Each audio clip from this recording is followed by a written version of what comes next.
तर मुंबईमधल्या मेट्रो चौकामध्ये मराठा आंदोलकांनी ठिय्या आंदोलन केलेलं आहे। पोलिसांनी या आंदोलकांना हटवण्याचा प्रयत्न केला असता काही आंदोलकांनी महिला पोलिसांशी हुज्जत सुद्धा घातली आहे आणि त्यामुळे पोलीस आणि आंदोलकांमध्ये वाद झालेला होता।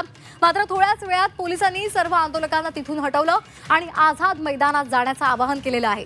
तर आझाद मैदानामध्ये सध्या मनोज जरांगे पाटील यांचं उपोषण सुरू आहे। तिथे मोठ्या प्रमाणात आंदोलक आहेत, मात्र तरी सुद्धा काही मराठा आंदोलक हे मेट्रो सिनेमातल्या चौक या परिसरामध्ये आलेले होते आणि तिथेच त्यांनी ठिय्या आंदोलन सुरू केलेलं होतं। मात्र पोलिसांनी या आंदोलकांना हटवण्याचा प्रयत्न केला। त्यावेळेला पोलीस आणि आंदोलकांमध्ये हुज्जत सुद्धा झालेली पाहायला मिळाली।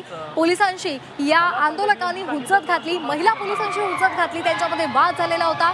मात्र त्यानंतर मोठ्या प्रमाणात पोलिसांनी तिथे दाखल होत या सर्व आंदोलकांना हटवलेलं आहे आणि आझाद मैदानात जाण्याचं आवाहन केलंय।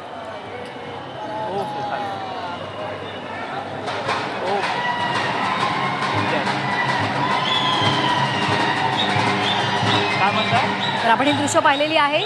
मेट्रो सिनेमागृह आहे आणि तिथे हा चौक आहे। या चौकामध्ये रास्ता रोको करण्याचा, रस्त्यामध्येच ठिय्या मांडण्याचा प्रयत्न या आंदोलकांनी केलेला होता।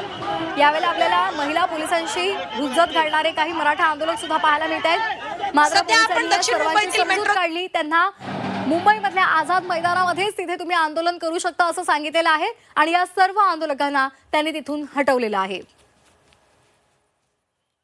तर मोठ्या प्रमाणात हे मराठा आंदोलक आहेत, त्याचबरोबर त्यांचं वाहन सुद्धा आहे, त्यांनी ट्रक सुद्धा आणलेले आहेत। त्यामुळे संपूर्ण लव्याजम्यासहित हे जे सगळे मराठा आंदोलक आलेले आहेत ते तिथे आल्यामुळे मोठ्या प्रमाणात वाहतूक कोंडीचा प्रश्न सुद्धा निर्माण झालेला आहे। मात्र पोलिसांनी योग्य तो हस्तक्षेप केला आणि ठिय्या मांडणाऱ्या आंदोलकांना त्यांनी तिथून हटवलेलं आहे।